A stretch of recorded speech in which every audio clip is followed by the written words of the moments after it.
Pemirsa, jajaran unit reskrim Polres Buleleng mengamankan 3 tersangka kasus pencurian sepeda motor di wilayah Kota Singaraja. Dari ketiga tersangka, 1 diantaranya residivis yang baru keluar beberapa bulan lalu.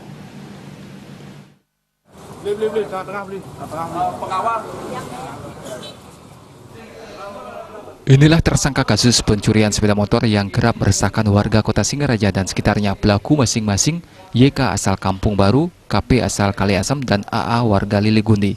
Ketiganya ditangkap setelah kedapatan mencuri sepeda motor milik tetangganya sendiri.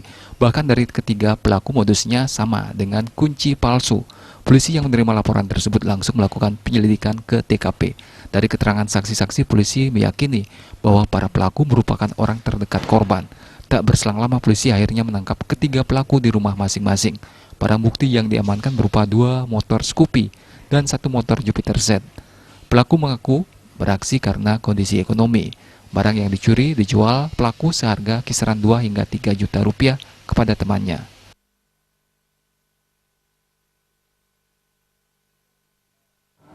Di kebun ya.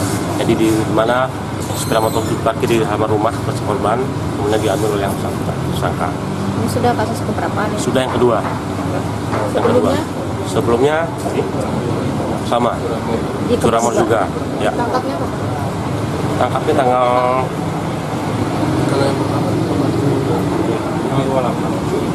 28 Desember. Juli yang pertama. 2009. Ya. Sudah tahu. Yang sekarang juga 1 Juli. Jadi setahun Ya. Berapa biasanya Pak kalau digadi itu biasanya? Digadi apa dijual motornya? Jual 5. Dijual ke siapa? Ke Patutane. Kemana? Patutane. Pak Dodan. Patutane. Ini Bapak teman berdua nih, sekongkol. Bapak posisinya sebagai apa? Ngambilnya apa mengawasi? Saya sendiri yang masih Bapak eksekutornya ya. Cuman Ketiga tersangka dijerat pasal 363 KUHP dengan ancaman 7 tahun penjara.